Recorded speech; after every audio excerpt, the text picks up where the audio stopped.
Hi, Harley.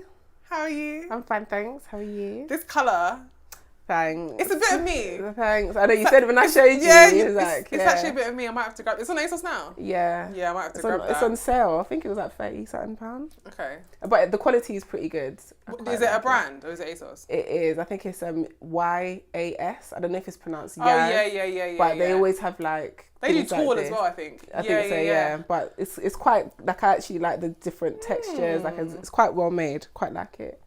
Yeah. I thought it was fitting for today's. For today's link in the episode. description. I'm also sporting a jumper. Mine is a little bit more. It looks nice and soft. It is. It's Bershka. Yeah. No, it's not. It's Pull and Bear. Oh, I love a Pull and Bear hoodie. Pull and Bear. Yeah. And Pull and Bear somehow have the license to the 2-pack merchandise right now. What have you been up to? This week, Yeah. just working, being gluten free. I've paused my gusto as well. Oh. So yeah, I'm into my final week of gusto this week. But I have been enjoying the recipes. They've changed a lot of the recipes. They're using different things. I've got a black rice, Sri Lankan style curry. It's like aubergine curry with black rice and then some kind of baked chicken. Interesting. It should be payday is any day now. Yeah. And I can get back into it. I just needed a little break post Christmas because I did hammer it out. I think every week of December except Christmas week.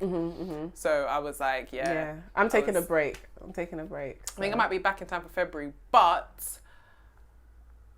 Something about the Valentine's meal offers in the shops. I like them. Oh yeah, we got to talk about that one. I used to love them. Marks and Spencer's. Yeah, I don't want to jump into the gusto and then end up missing out on other food. Yeah. Do you know what I mean? I love a Marks and Spencer's Teak and Dine Valentine's Day offer. I've got to line it up right, but I might be back on gusto. We're gonna talk about pasta today. We're just gonna riff on it. We're not experts. By any means. Malika, with her gluten-free journey, has not experienced as much pasta as maybe everyone else. But I think we still both have things that we want to talk about and some joys in pasta that we want to share. Have you been to Italy? No, I don't think I have. I wanted to go, I think it was pandemic year. Right. I was about to book like a little solo thing to go for a couple of days. That went out the window. Yeah. And then before then, I had just never prioritized it. It was just something it always seemed so easy to do. I just never taken the time out to do it. And also the gluten-free thing. Back then, it was always in the back of my mind where it was just like, oh gosh, I just want to go and eat a bunch of pasta and bread and stuff. But I was always hesitant because I was worried about the outcome. So no, I still haven't been. Me and my mum went to Naples. We did Amalfi, Sorrento. Ooh, how was it? It was lovely. I would say I did not enjoy Naples. Right. So we went probably about, I think we went in 2018.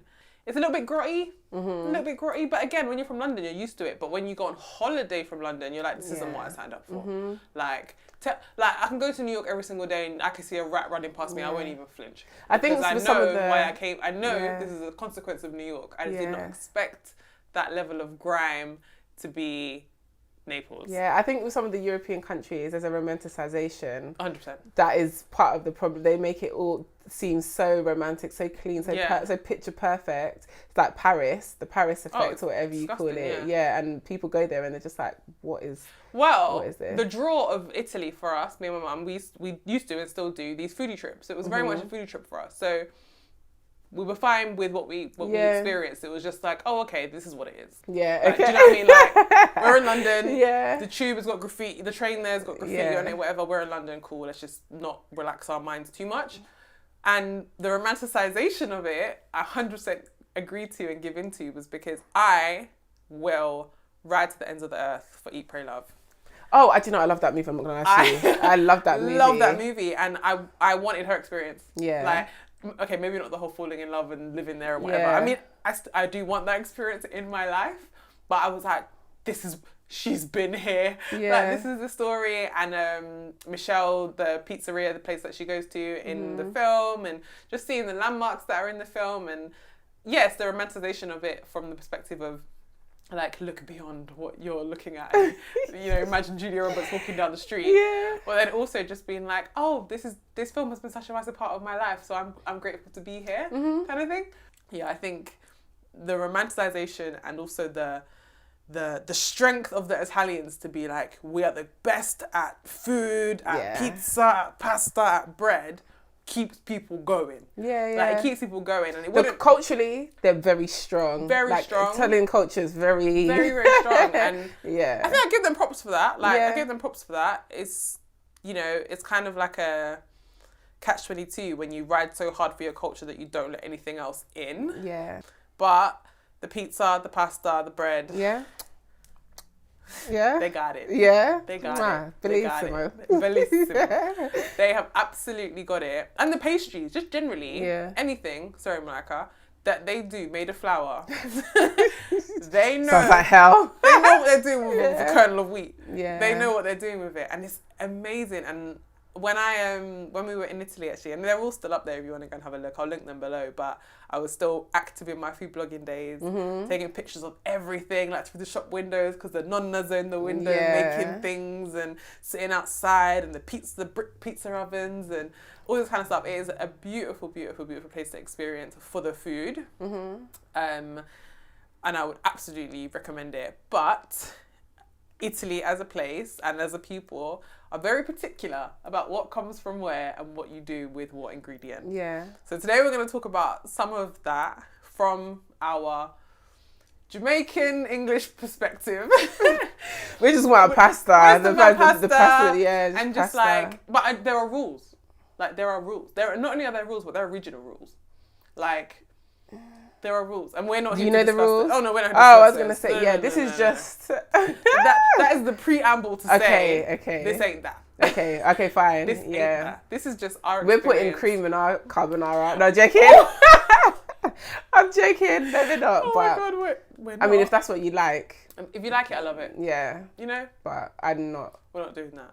So let's just get into it then. Pasta. We're gonna focus on pasta today. Do you have a favourite a long pasta shape? Do you have a favourite long pasta shape? I wrote down some that I've noticed I do have an affinity for because I like to make sure that I've got the correct information. I know. People probably noticing. Malika's always picking up her phone. My phone, I've got the notes because my mind will go blank. That's actually the reality of the situation. I don't know what it is, but in the moment, it's like, you know when you go to a restaurant, sorry to veer off, and you know what you want to order, and I've been checking the menu for weeks. And I'm just like, give me the most gluten-based products on the menu. That's why I just have to, I'll panic. So, long shape pasta. Yeah. I do love a bucatini. That is my love that. Yeah, I do love that. I think it's the hole in the middle, the bite that it gives, and it just, the mouthfeel. So if anyone who doesn't know, bucatini is tubular pasta. It's a long shaped pasta. Imagine it being like a thick spaghetti with a hole through the middle of it, basically. So it's thicker than spaghetti would be, but in terms of like a circular, thin, long pasta with a hole through the middle of it. The thing is, because of the way it's shaped, it cooks from inside out and outside in. Yeah, and it doesn't.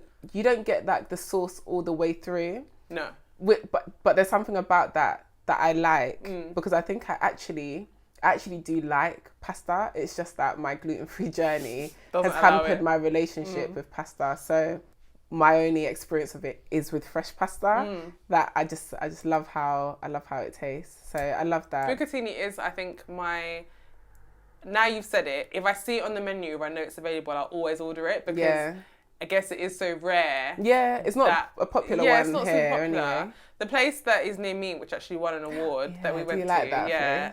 It's called Bunno. It's a little cafe kind of thing, but they make fresh. They have fresh pasta sauces, and they also now have a brick pizza oven kind of thing in there as well. You gotta go back. Yeah, it's called Bunno. I'll link it below. They have bucatini, which I'm like, oh great, like a local spot that's got bucatini, so I always get it there. But I think my go-to generally is linguine. I love a flat linguine, and pasta-wise, I say I don't know much about pasta when I actually secretly do. Okay. You can teach me. I've done 2 pasta workshops in my life, making pasta. I did the Pasta Evangelist one kind of recently, actually, with my mum for Christmas. That was cute. And years ago, Maria took me for one. I think maybe it was like my 18th birthday. And it was a Jamie Oliver school one. Yeah. So again, not the most authentic experience in the world. But we were learning, it was like half day. So we learned quite a lot. Yeah. And there's a thing about pasta which you'll probably notice when you shop, and if the pasta packet says bronze, it has like a texture to the surface of the pasta, and it's not as smooth, and that texture is usually a little bit dusty from just the flour, but that texture to the pasta helps it absorb sauce better, stick to sauce better. Yeah. And I love that, and I love when you get linguine, like bronze cut linguine, bronze die, I think it's called, the die press that actually cuts the pasta shape. So it's cut rough, basically. Yeah, it's cut rough. It's also, I think from what the lady was saying the other day, it's also rolled rough. Okay. So when you roll pasta, handmade pasta, obviously a lot of pasta that we have is made in a factory of some sort. You don't flip the dough. Okay. So one side of it is taking the grain of your rolling pin, and the other side is taking the grain of your board. Okay. So your intention is not to get a smooth pasta or a smooth thing. Whereas if I'm making like a rough puff pastry, I'll dust it, I'll flip it, because I'm trying to get it smooth and get the surface. Obviously one side will always be a little bit rougher than the other, but even my rolling pin is metal, and she was like, no, you make pasta with wooden instruments to get that grain. And I think the passion of Italian cooking and authentic dishes is very much all the way down to you just use 2 ingredients and you use wood. This is a natural situation. But bronze cut linguine is my favourite. I always thought bronze was it had like some extra whole wheat in it. That's so funny. I never knew. The bronze dye. I knew it tasted good, but I didn't know what that was. There you go. One random pasta fact of mine. Very interesting. Yeah, it's that texture to the pasta. So when you get certain brands, I think maybe like in Sainsbury's, I can't think for Tesco, but I know Sainsbury's, the kind of own brand that has a black packet with a kind of colour, that's not bronze cut. But they have a fine taste the difference in the paper bags. The paper bags, those are bronze cut, and you can see through the little window. It's got that little dustiness to it, and that's because the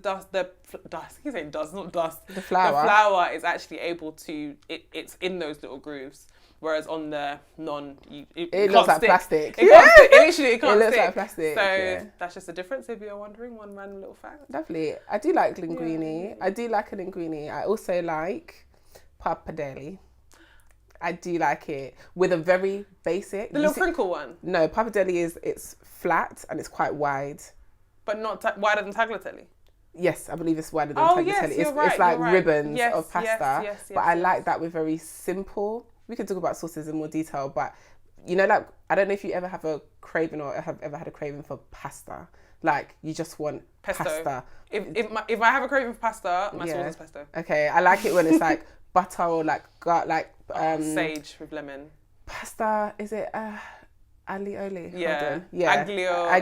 Aglio. Chili butter and salt, basically. I love that. That I do enjoy it. So when I want something super simple, basic, and it's like garlic or something, garlic. pappardelle, because it's the feel, the taste of the pasta. I do like that. Yeah, I'm not a lover of pappardelle. Was it too much pasta for you? I think so. Like in the workshop the other day, we made tagliatelle and she was like with pesto, and I was like, oh my god, yes. Yeah. Because it's fresh pasta. So exactly what you've said. When I want the pasta, I want something like pesto. Really good fresh pesto is my jam. But I think my second, favourite long shape, I don't remember the name of it. Actually, we've got a reference. Oh yeah, we've got a book here. This book is Malaka's from the library of Malaka, and it's the geometry of pasta. I don't have this. I don't know why. I've definitely gone to look for it, and I did it off Amazon. Did you? What's your pet peeve with the book? There's no pictures. I didn't know that when I ordered the book. Shapes. There's another book that I want to order. When I order it, then I shall share it with you guys, because I actually can't speak to the book. I don't own it. But this one, it's very informative. Yeah. I like the detail that it goes to. It gives recommendations about how best to cook the pasta, like what sauces to put it with, etc. But it has no images, it has. It's got illustrations, but not on all of them. Yeah, which is not for all the pastas. And especially for someone like me, anyway, whose relationship with pasta is quite limited, there's pastas in there I've never heard of in my life. It's hard to get into something that you can't imagine. Yeah, and so whenever I have like opened the book and I've looked at a couple of different new pastas, I have to run to Google, and I feel like I'm not as immersed in the book that. I'm visualizing something I've got no clue about. I would love it more if it had some photographs in it. That would be really helpful. Just photographs of the pasta flat on a just the on shapes. Just so that I can really get an understanding. I've seen lovely posters on Etsy which are like different pasta shapes kind of thing. And that's one thing about Vapiano actually. Vapiano have on their boards, they've got the illustrations of the pasta shapes, so you kind of get a vibe of what you're ordering. Authentic Italian cooking, yes or no? What, Vapiano? Yeah. No. Isn't it German? I think it is German. It's German chain. Yeah. Do you go there for pasta? Yeah. As in, if I go there, I'm eating pasta. Really? Yeah, I'm not into the pizza and their other bits. I like their salad. You've told us. Yeah, I have, isn't it? And the chestnut soup. I think I spoke about it. Yeah, I do like their soup. I'm looking for the shape that I wanted to describe, but it's like Fusellini. It's like long, squiggly. Oh, okay. The patanis, okay. Almost. I think like I know. That thick shape. I know it's in here. And it's a long shape pasta. Yeah, it's a long shape pasta. I'm gonna have to stick a pin in that one and come back to you about that. But that is my favorite. I think my next favorite long shape pasta after linguine and bucatini. And there's just so many. I've got one more. Oh, go on. Mafalda pasta. That's the one we spoke about it last week. Yeah. Wiggly tagliatelle. Yeah, crimpled pasta. It's like doing a snake kind of movement. But you can get it in long. You can get it in the long form, or you can get it in the short form. And I like it when it's long. I like the ridges and the grooves. If I've had it with like a bolognese sauce or some kind of meat based sauce, I'm not into pulled meats and ragouts and stuff. I think I've said that before. But anything that's got like crumbled meat or something like that, chunks or something, it can get stuck in the ridges and I like that. I like how it holds the sauce. I found my pasta shape. It is fusilli bucati. Oh, let me see lunghi. That. Oh, okay. Yeah. So it's like curly, thick spaghetti in a way. I find that I've had that and I find it a bit of a nuisance to eat. Do you know my favourite place for getting random shapes of pasta actually? Is TK Maxx. They've always got supplies in there of authentic Italian brands, which I always questioned the authenticity. And then when I went to Italy, I saw them actually being sold, the same brands being sold in the airport. And I was like, oh, okay, we're on something here. But I think I get that randomly when I see it in TK Maxx or something I've had it before out of curiosity. And I just remember feeling like it was just too much going on in my mouth, trying to just, it was long, trying to wind it up. And I'm not really a slurper. I don't know if that's because I'm overly conscious of my lips and getting stuff on my chin and stuff. I probably need to relax a little bit so I can enjoy it. I found the other day, even when I was having the pho, I just don't like to slurp. I'll bite it and let it fall back into the bowl rather than, and I feel like I could potentially be missing out on the feel. Don't do it again. I know, sorry, it sounds weird, but do you know what I mean? I just slurp it up. Maybe, don't know. Yeah. When you take me out to like a nice Italian, I know there's a few Italian spots that you know. Well, now that you're only gluten avoidant, I can well, this is what I'm saying. Take you out to dinner, baby. Yeah, this is what I'm saying. I tell Joe Byron right now. Could take a couple risks. You know what I mean? I'm willing to risk it for a linguine. Pasta. Yeah. My least favourite long pasta shape is spaghetti. I think it's dead. Actually, no, sorry, I retract that statement. My least favourite long pasta shape is angel hair spaghetti. Oh, I don't like it. It's too skinny. It's just ridiculous. It just turns into just nothing. Is it like authentic Italian pasta? I have no idea. Because it's given Americanization. Yeah. It's given Cheesecake Factory. But you know what? I think I may have had like a prawn pasta, and I actually like the overall taste of the pasta. But I think I had it at Olive Garden in America. Hair. Maybe it was like the prawn something, and I think it was with angel hair. But I didn't really care for the I think pasta, I had it at Olive Garden right outside of LAX airport. I think that's the one I had. You didn't like it? Nasty. Olive Garden is a whole other situation because those bread rolls, I don't get it. Really? But anyway. I've had Olive Garden once in Houston. Short shape pasta. Short shape? Yeah. So in terms of short shape, I do love a fusillione. I hope I pronounced that correctly. I'm not into fusilli pasta. But the fusillione, I feel like it's just thicker, it's fatter, it's got less space between the different levels, I guess you could call that. And then things just get trapped in there and stuck in there. And when I put one into my mouth, there's just everything stuck to it. Whereas with fusilli, I just feel like the sauce separates from the pasta so easily, and I don't like it. But fusilli, mwah, I love that. I guess another random fact, which is pretty obvious, and I'm sure you know, like there are different shapes of pastas for different sauces and different reasons, and these are the rules. The rules. Of pasta. But I feel like that's a good rule. And do you know what? Yeah, I'm gonna let you finish. Yeah, I'm gonna let you finish. You let me finish. Yeah. Because I know what you're going to say, and I was poor, all right? Thank you. Wait, how do you know what I'm going to say? Because I told you before, and you said you'd bring it up when we did an episode about pasta. Do you know what? It could be two different things, but go on, I'll let you finish, and then... I'm going to let you finish. Yeah, there are rules to this, and literally there are designs of pasta shapes to catch certain sauces, like minced ragouts and stuff. You want a pasta that's going to get in all of those little grooves and stuff like that. Yeah. Like, even I'm jumping ahead here, but my least favourite short pasta shape is penne. Because that thing is good for nothing. Really? Like, you can't get anything inside. Nothing I want to eat can work with penne. Penne gives me cheap supermarket pasta salad vibes. Chicken and sweet corn pasta salad vibes. I just don't care for it. Boring. I don't understand why both... So boring. I don't understand why the ends are slanted either. I don't know. It's like a straw. Should we look? It's like a bubble tea straw. Let's see. If I can find penne in here, maybe it gives us some indication as to understanding as to what it actually does for anybody. Yeah. What it does for anybody. Yeah, just to be sure. I'm sure someone has a use for it, but while you're looking that up, I'll just say I think my favourite short shaped pasta. Yeah, I don't know if I have one, but I I strongly also dislike, I think it's orecchiette, which is the little kind of like thumb-shaped ones. And again, you see the nonnas making it in the window. The nonnas. Every time you say nonnas, I love it. They flick them off. And I think they're very cute. And I love the little kind of, the ridges that you get in them. But I just think they're just dead. And I accidentally bought a packet from TK Maxx when I thought they were cool. Yeah. And then I had to make a dish with them, and I was just like, this is ridiculous. You found penne, haven't you? I have found it. Go on, tell me about it. It says probably the best known tubular pasta. Hollow cylinders, the length of about 5 times the breadth. And the ends cut at an angle like the quills from which they take their name. So they're named after quills. They can be smooth, lisse, I think how you say that? Lisce, or ridged, rigate. The ridged ones being slightly sturdier and holding more sauce. As the quill or pen nib draws ink from an inkwell, so does the slanted ends of the pasta draw up more sauce. So that's why it's slanted. The angled cut makes a larger open surface area for sauce to fall into, and the shape encourages the sauce to work its way into the pasta as it is turned by the spoon.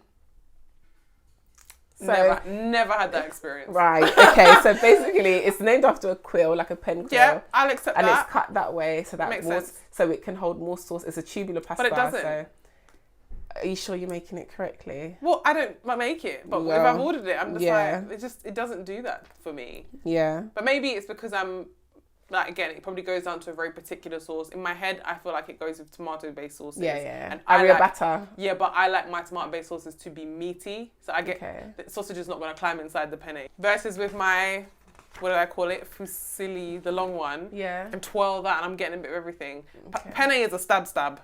It does give stab vibes. Yeah, it does give stab vibes. So they've got a couple of recipes in the book. Mm-hmm. Which is like the best way to experience the pasta. Okay. They've got a baked pasta, penne al forno, which is, it's got the ridged penne, buffalo mozzarella, tomato sauce, olive oil, basil leaves, and grated parmesan. I think that's pretty popular. It's just a tomato sauce. Yeah.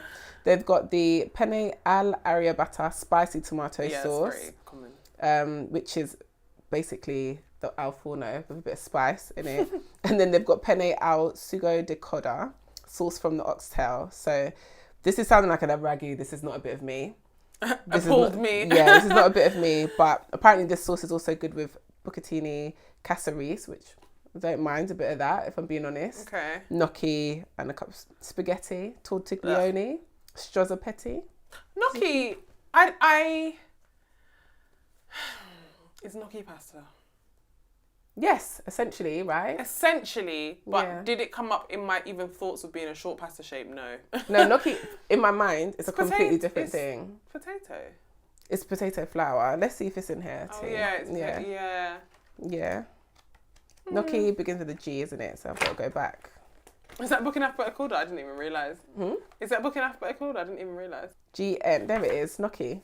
They're dumplings. They are not pasta. Gnocchi is dumplings, it says. Gnocchi, little dumplings, normally made of potato, boiled and served in a sauce. Their name may derive from gnocco, idiot, but seems more likely to stem from nodo, or knot, as in wood. So it's actually made with soft potato dough and cut into sections. So I think you mentioned this last time. Okay, no. Gnocchi isn't necessarily gluten-free because I think they add plain flour to bind it, and that's why it's not gluten-free. That's why, because I think gnocchi might be one of the most common gluten-free options because it can be made without.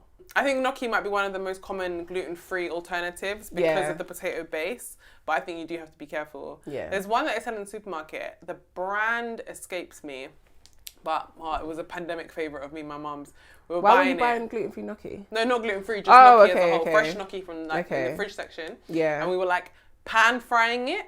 So it had a little crisp. Yeah, I love that. And then putting a little water in so it could kind of steam itself. Yeah. And we were doing it down with kale, the Cavallo Nero one, and with loads of black pepper and some chili flakes and pesto. Yeah. And we were eating that a lot of people say they don't like gnocchi. Maybe they don't like the texture, but I find it's a bit spongy. It's like little sponges. Yeah, I do. I love the texture. I do love gnocchi. I had gnocchi way back when I lived in America at a local Italian spot, and it was pan fried, like you said, so it had a nice crisp exterior, and it was with maybe squash or something. It was very simple. It was in oil, garlic. It was just to celebrate the gnocchi. Yeah. Sometimes when I'm being lazy, I'll plop gnocchi in a tomato sauce because I just love gnocchi. I can have gnocchi in a creamy sauce. I've had it in a baked gnocchi, seafood creamy thing before, but it wasn't too heavy. That sounds like it's breaking a lot of rules.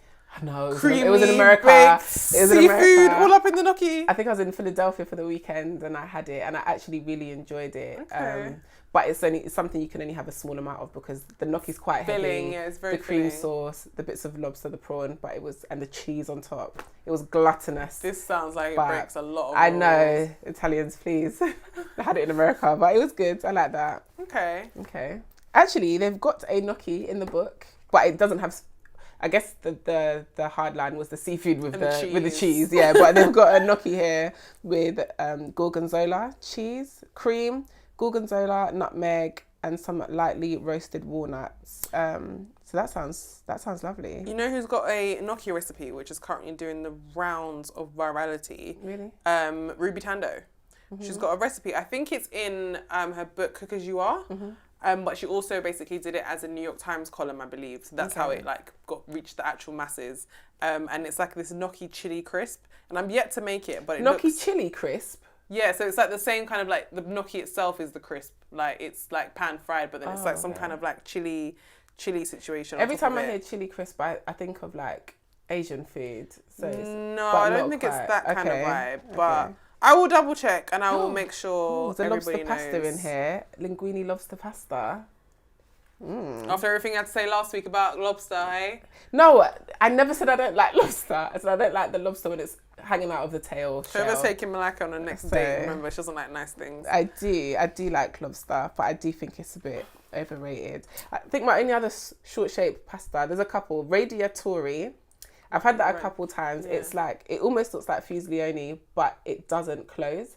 It's got, it's half a fusillione. That's how the best way for me to describe it. It doesn't close? Yeah, if it was a fusillione cut in half, basically. I see what you mean. Okay, you dabbled in a couple of recipes there. Yeah. And we've mentioned a couple of rules. Mm-hmm. Do you personally have a preference over what sauces go with what pastas? Are you team tomato-based sauce? Team cheese-based sauce, or I guess dairy-based. There's also butter sauces that are there. You said you like your old little aglio, butter, chili, garlic. I don't think I have a preference on sauce. I think it just depends on the vibe. Yeah, if I'm being honest. I used to love a seafood pasta. They call that fritti di mare. Yeah, linguine fritti di mare. Oh. Yeah, the mare. Look at me, fritti di mare. Inject it. I used to love it. Especially... I told you that my childhood favourite was Carluccio's, right? Yeah. That was why. The linguine fritti di mare. And I used to pick out the mussels in my youth because I was ew, what the hell is that? Barnacle. It's a shit barnacle. I'm not involved. Then as I got older and my palate matured, I was I love that. Yeah, I used to love that. I used to order that a lot. I went through a phase again, if my mother is listening, I did go for a phase where I was banging off carbonara. When I say I was banging it off. That little porky one?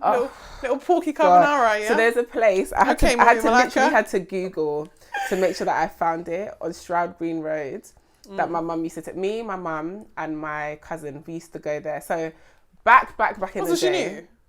No, this is before. So back in the day, my parents had a restaurant, but then they closed it because restaurant business is very whatever. And there was a summer, we used to go to this place anyway, but it was around the corner from Stroud Green Road. There was a summer that every Sunday when we closed the restaurant, because we're immersed in Caribbean, Jamaican food, we'd go to this Italian place. They literally knew us there. On my birthday, they would give me like they'd give us a discount or like free things and just send dishes to the table. We'd go there all the time, and it was Pizzeria Papagoni on Stroud Green Road in North London. Yeah, apparently it's still there. I haven't been for years. I have not been for years because I think I just really stopped exploring Italian restaurants with the gluten.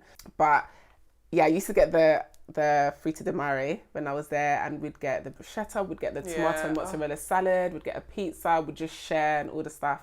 And then I got into a relationship when I started uni, and the person I was with at the time, he didn't live far. So one day we went there. I was like to him, let's go to this place. I go here with my mum all the time.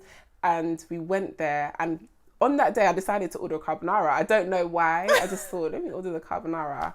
I was obsessed. It was probably like a good 2 years of my life where I just kept going out to eat. Really? I loved, and it was perfect. I loved it. And especially because carbonara is not made with cream traditionally, but it's like the cheese, and it's that the texture, the taste, the saltiness, and the black pepper, the meatiness of the bacon or whatever it is. It doesn't taste too porky to me. But it's just like everything together. I loved it. But yeah, Pizzeria Papagoni, I was going there when I was like, I don't even think I turned a teenager yet. And from then all the way through to all the way until I was like 20. I think the last time I went there, I was probably like 23 or something. 21, maybe. I mean, 22. I had a Italian favourite growing up, which unfortunately is closed, and it was called Monzo's, Cafe Monzo. It was actually probably there I started with the linguine frutta di mare thing, because I'm pretty sure I was just a pesto babe. Like I grew up a pesto babe, and it was in Stratford. It was like right at the top of West Ham Lane. And if you know Stratford, there's a fish and chip shop that's like right at the top of West Ham Lane, and basically it's the same people that do own that fish and chip shop, but the restaurant was on the other side of it, like on the back of the shop. So you have to go on another road, but the buildings backed onto each other. And I didn't realise they were the same owners until much later. They did a refurb and they knocked it through. Oh, okay. So now it was like half fish and chip shop on that side, half restaurant on this side. And I was like, oh, you guys are the same. The restaurant side unfortunately closed, but they had that kind of vibe as well. Like they knew us. My mum's nail shop was right by there. Yeah. So nail shop time, we'd like get something to eat and then whatever. Or she'd just be like, oh, go ahead and order. Like when she's almost finished up, go ahead and order or whatever. But yeah, I love little stories like that. I love places that are like ingrained in your brain. That's when I thought I was too good for ice cream, because I was getting gelato. Do you know? Wow! I thought my mum would be like, oh no, not that cheap stuff. That's so funny. Yeah, that's so funny. My sauce of choice and my little obsession, which you've just reminded me of, is tomato based. I like a tomato based sauce. And my jam is amatriciana, which is the pasta sauce from the region of Amatrice. Okay. And I was... Sorry, can you explain that all day? So Amatrice is an area in Italy, which if you remember, maybe about 5 or 6 years ago, there was mad earthquakes in Italy. Mm-hmm. And Amatrice got messed up. Okay. Messed up bad. I remember it brought tears to my eyes seeing it on the TV, because I knew that my favourite pasta sauce came from there, and then it's like a bit rural. Mm-hmm. And the picture they showed on the news was like, I think like a cathedral or a church at the top of the hill, which literally was like cracked through the middle. Like, I think I remember that. The spire was also like off, so the cross was off and stuff, and I was just like, oh my goodness, like the history and the legacy of this thing. But this dish, the amatriciana, is guanciale, which little porky babe with pepper over here. Is it's a particular cut of pork, and I think it's pork cheek, but it's like, so say it looks like pancetta. Mm-hmm. So it's got like, it can be either little cubes or you can buy it like kind of I don't know, some kind of slab of it still. So it has a little kind of fatty edge if you cut it into cubes, and it's not marbled, but it kind of has that kind of look about it.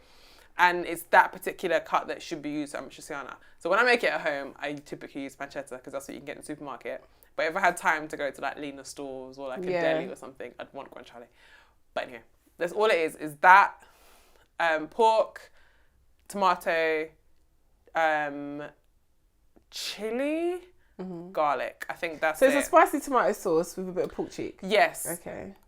However, I did a YouTube video on this last summer. Actually, it was when I went to Italy. I was on my hands and knees looking for bucatini. And I was like, I'm gonna do it justice. I'm gonna make it authentically. Da, da, da, da. And then I read the recipe and I was like, sounds a bit boring. I was like, the way I've always made it is like garlic, onion, chili, bacon, tomato.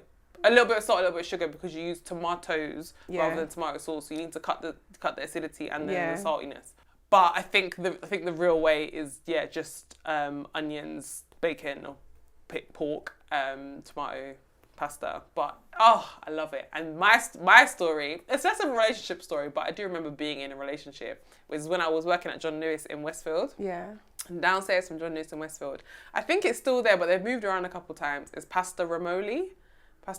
What is that? It's just it's the name of a restaurant. It's just one of the food vendors. Dish, No, but you know where like the Waitrose is? Yeah. On the ground floor, there's a few restaurants right there in Stratford Westfield. It's one of them basically. But it used to be smaller, and I think they used to give us discount for like the employees of Westfield. I used to go down there because we used to eat in the PDR. I used to be like, bye guys. Like I'm going on my lunch break.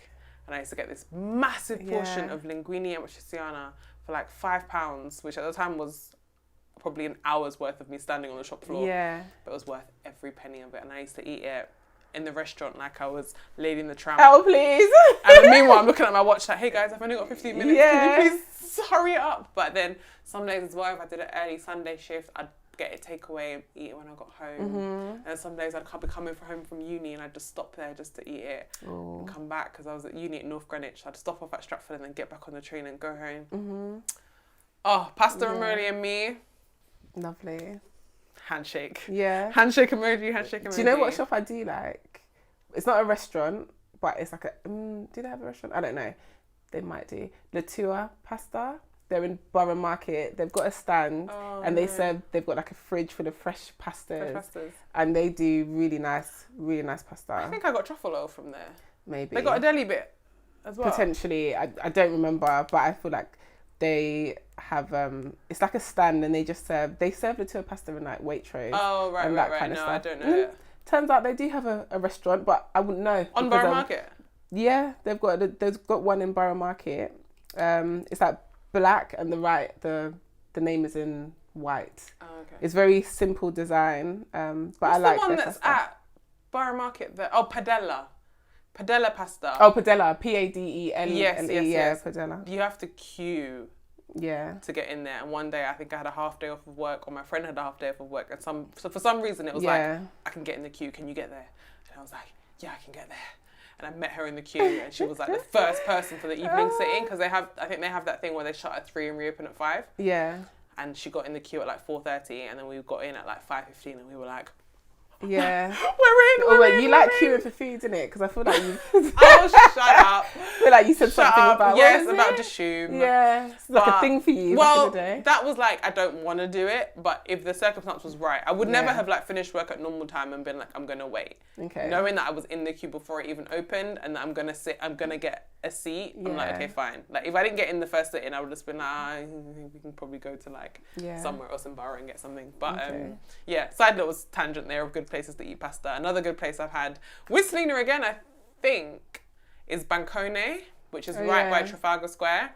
I wanted to go there, but I just wasn't on it. The gluten. Yeah. But they make the pasta shape I had there, probably in your book. I'd have to just describe it though. I don't know the name of it. It's the one that's like little handkerchiefs. So it's just little squares, like square sheets of pasta, and they kind of come a little bit folded over on themselves. Oh, okay. I think I've seen. And is it lasagna sheets that they're using, or it's different? Different. Okay, because I guess it might be a different thickness. Yeah, and I remember him when he explained it to us. Maybe it was a special of the day. The name I think might mean handkerchief or something. Okay. But yeah, that was a great pasta spot there. I've already said pasta ramoli. Carluccio's went down. Last episode we were discussing Pizza Express. Carluccio's used to be my goals. The Pizza Express serve pasta. I think they serve like lasagna or something. Probably, yeah. I don't know. Say I've ever had it, though. There was one place when I worked in Old Street off Officina. I don't want to say. I think I said Officina on TikTok, but it's Officina 00 or something like that. That's how it's spelled. Oh, because of the pasta flour. Yeah, pasta flour is 00. 00. Yeah. And it's not even that small actually. It's a nice restaurant. You can see them making the pasta. It's not a nonna. Yeah. But they've got staff in there making the pasta in the windows. And I went there for a bit of a solo dine and I liked it. The only thing I would say is that there was one dish I had, it was a bit salty. It was a bit salty, but overall I had a lovely ravioli and you like cut into it and it had an egg yolk in there. We haven't spoken about filled pasta. Yeah. What do you say? Filled pasta. Oh, I thought you said fields. Yeah. Raviolis, tortellonis. Yeah. Oh, that is my favourite solo, like, at-home thing. And it started from my student days. Is that what you cooking all last week? All last week, because I bought 2 packets from Sainsbury's, or 2 for £4 or something. Yeah. The Sainsbury's ones are better than the Tesco ones. Just putting it out there. Wow. Just putting it out there. I was in there on a whim because they sold my protein bars and I saw it was on offer, so I grabbed them. But they have much nicer flavours. And then there's just fresh pasta packets that you can boil in like 4 minutes, that kind of vibe. And I like to have mine on a bed of rocket watercress mixed salad. In what kind of sauce? I don't like to sauce it. I like to sauce it I'll either oil it or put butter on it. But my thing is that I have to drown it in balsamic glaze. Okay. It's just my thing. Okay, I don't think I've had that on a pasta before. And then I put black pepper, and then I put sheets of prosciutto, parma ham. Okay. One of the two, whichever's on offer. Whichever's on offer. This is a fancy struggle meal. It's my mum. Oh, okay. It was our struggle meal. Yeah. I would say it was one of our Thursday finds when we used to do either eating out or eating in, because usually the ones would add cheese in them and my dad didn't eat cheese, or the concept of it was also pork. My dad didn't eat pork. Oh, okay. So it was like a staying home, or it would be a home alone. No one's home. Mum be like, left you something, and I'll be like, okay, we're gonna. I just got home from work, darling. Yeah. Like making my own dish. I'm reading actually. I think it's called Things I Learned About Love by Dolly Alderton, and she discusses like her relationship with wine and drinking, and how she used to drink because it made her feel like an adult, and she could say stuff like, "Just having a glass tonight." Yeah. And I was like, is that you, the pasta? That's my relationship with like cooking alone. Is me being in the kitchen, just being like, "Oh, I'm just gonna get this pan out and I'm just gonna do this." And whip something up. I'm just gonna whip something up. You know, my little ready steady cook. I'd be like, and now we're gonna add the I used to do that. The salt to the water, and then we're gonna add the ready-made pasta. Yeah. Into the pan. And boil it until it's just al dente. You know, you check if it's al dente, you throw it against the wall. If it stinks, it's ready. Really? Is that the logic? Something like that. Oh, okay. Not with a filled tortelloni though. Yeah. This thing would just explode in the wall. But yeah, I think I used to enjoy cooking that little pasta vibe. Is it tortelloni or tortellini? What's going on here? Because I think I've been saying tortellini all my life. We'd have to check. Let's check. Somebody can let us know. Yeah, somebody will let us know. We're at the point now people are going to start commenting on our faux pas. Yeah, no problem. I can take it. Oh, they're 2 different things. Okay. So the difference is that one is smaller than the other. Okay. Tortelloni are the slightly bigger ones. They're the ones that are like, I've made these, so they're kind of folded on themselves. And tortellini are smaller. Oh, okay. Okay. But that makes sense because anything that's ini is usually smaller and bambini. It's like babies, right? Oh, that's what they call children sometimes. Something ini, launi, tortelloni. Okay. Apparently is tortelloni. I mean, we've got all the pronunciations. Tortelloni. Wrong, so no one come for us in that regard. But yeah, I love pasta. Do you have any pasta memories? I know you've shared like going to that restaurant or whatever, but do you have any like particular things that stand out to you? There's like a pasta memory or a time, I don't know, heartbreak pasta. Have you got hangover pasta? No, because my relationship with pasta started. Oh, so what's your gluten-free pasta journey? So I used to like pasta. I used to go to a lot of Italian restaurants with my mum and we'd frequent the one that I mentioned. But then I started having issues with gluten, I think when I was like 21. Okay. And 21 was around the time where I could start going out to restaurants on my own and that kind of stuff. And I was studying abroad and all that stuff. So I didn't really eat a lot of pasta. Gluten-free pasta when I was 21, it was like, what, 2011 maybe, or something? Don't give it up like that. I don't know. Don't put it out there like that. It was a while ago, do you know what I mean? And at that point, the gluten-free community, we were on our knees.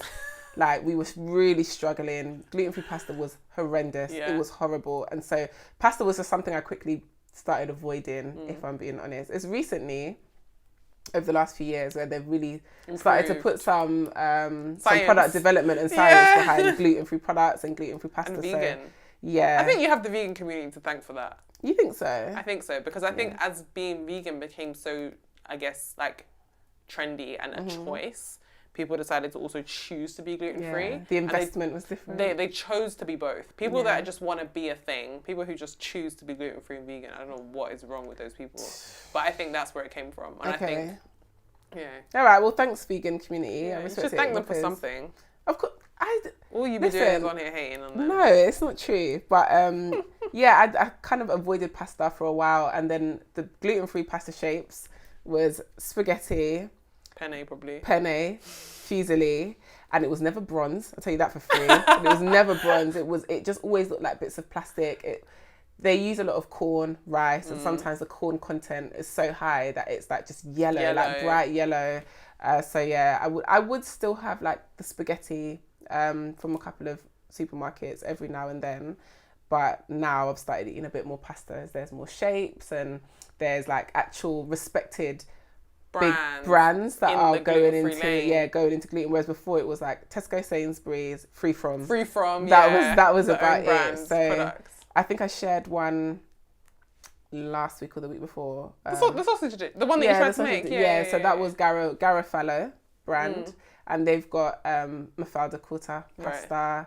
They've got a couple other ones as well. You can check them out. I know they sell them on Ocado. If you give it a Google, you can see the gluten-free brands. And then you can also get, there's one called, I think it's Medea, it's pronounced. They sell it in Is that the brand name? Yeah, Medea. Okay, it looks like big, it might be, it's like rigatoni. I don't know what you would call the one that's bigger than rigatoni, but it's that kind of shape. It's like a stuffable size. It's huge. And then but as it boils, it kind of collapses a little bit because it's so wide. The thing with that one, I don't know what the ingredients are, but you have to boil it for ages. Right. For ages. And the first time I made it, it was boiling for ages and it's still, that wasn't even al dente. That was a rock hard. I was at the time I tried to cook brown rice for the first time. Yeah, that wasn't al dente. But that one, it's got a nice flavour. And when I did get it right, it was quite nice. Get it from Waitrose. And then the checho. I think that's how you pronounce it. I'm nodding, I have no idea. The checho. It's the blue and white packets. Blue and white or blue and yellow? Blue and yellow, sorry. Blue and yellow, yeah. They do some gluten-free. I think I've had one of their their ones. There's one I always see on the train and it's like a green box. It's like I see the adverts of it on the train and it's like and it's gluten-free? That's what the whole advert is. It's like some gluten-free thing. I don't know. I think it's like a chickpea based. I'm glad you brought it up because I've been dying to talk about not sweet pea, lentil pastas, all of that kind of stuff.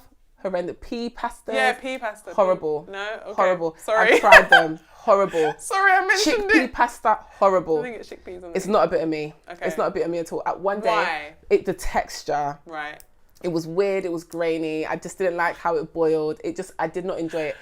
I went on a rampage and I said, oh, this is all healthy. I'm going to have lentil, especially because I think on social media there was a big push for those ones because they're like high protein pasta. Yeah, I did the whole pea protein. Did you like them? The pea protein it's disgusting. pasta. It's horrible.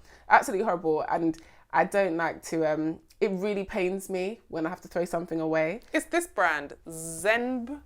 Zenb. I've never bought They have massive... Zenb. Yeah. I've seen them on social media. They have massive...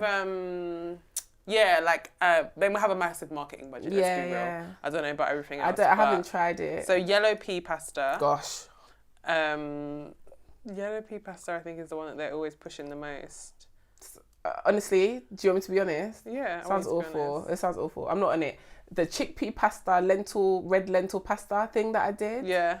I've never regretted something really? so much in my life. Well, I have regretted other things, but I really regretted that because I had one portion of each, rolled up the bag, it stayed there until it essentially went off. Yeah. And then I didn't feel bad about throwing it away. But yeah, it really their whole thing is that it's yellow pea pasta. But it's very interesting because the way it's marketed is like, even when you just see it on the Google homepage, it says gluten-free pasta, wheat-free, no bloating, which is what I'm saying about it tapping into two audiences. It taps into the gluten-free audience who needed it and the gluten-free audience who wanted it. No bloating. That's why gluten products have developed, because probably I'm grateful for that patriarchy.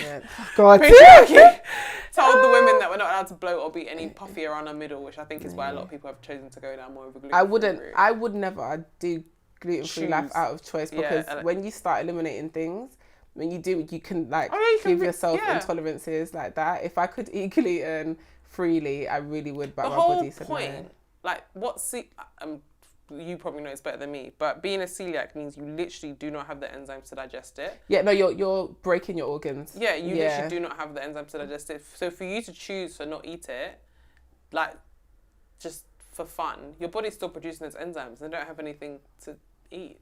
I don't know what would happen, but it's just, I wouldn't advise it. It's not a good life. They don't recommend it. There's another one I like called, I think, Seggiano, and I believe they use... it's like a grain or something that derives from grass. But I've actually had it before and I can't lie to you. I did like it. Okay. Yeah, I did like it. Seggiano, original tagliatelle. They've got quite a few here. I've only ever actually bought one. I bought it from a health store, and it was a black-owned health store on Tottenham High Road. The one at Cinnamon Tree. But yeah, that was Seggiano. I did like it. I think it was a bit pricey. But I've kind of resigned myself to that, given that gluten-free things are more pricey. Okay, no, I can't find exactly what's in it, but Seggiano gluten-free is quite nice. And I think you can get Barilla now, but I've never tried the Barilla gluten-free, to be honest. So the problem the options are there. The main issue that I have with the gluten-free pasta is obviously it's not the same. You can get ones that are good for gluten-free pasta, and you can never get it fresh. It's really hard. Right. I think I may have seen it once in passing. It was like a unicorn, fresh gluten-free pasta. But generally, it's not something it probably doesn't have find. Yeah, I don't know. I don't know why that would be. Probably just manufacturing of it is probably just not worth it. But you know why as well? It's probably because I'm going to draw back to it. It's probably because it's a collaboration of being a gluten-free and vegan product in one, and the thing that makes fresh pasta is egg. No, gluten-free pastas have egg.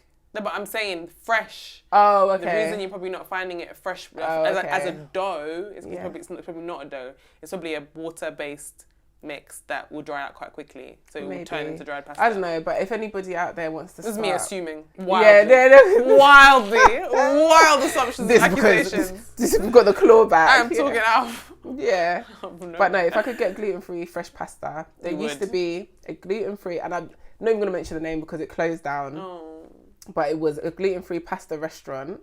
I'm going to do a quick Google just to check it's closed down. Because it could have. Was it a pandemic project? Yeah, thing, and do you know what's annoying? I was supposed to go for my birthday when it was at my 20-something. Oh no, this was at my 20-something birthday. I wanted to go that year. This is when I was really taking gluten-free seriously. And I had done a gluten-free restaurant week for my birthday. I had a gluten-free brunch. I had a gluten-free. A gluten-free dinner, and I'd booked this restaurant, but I think it was Pride, and where the Pride Parade was going, it meant that they had to close for that weekend, so I never actually got to go. And then when I eventually got around to it, you check it now. Right.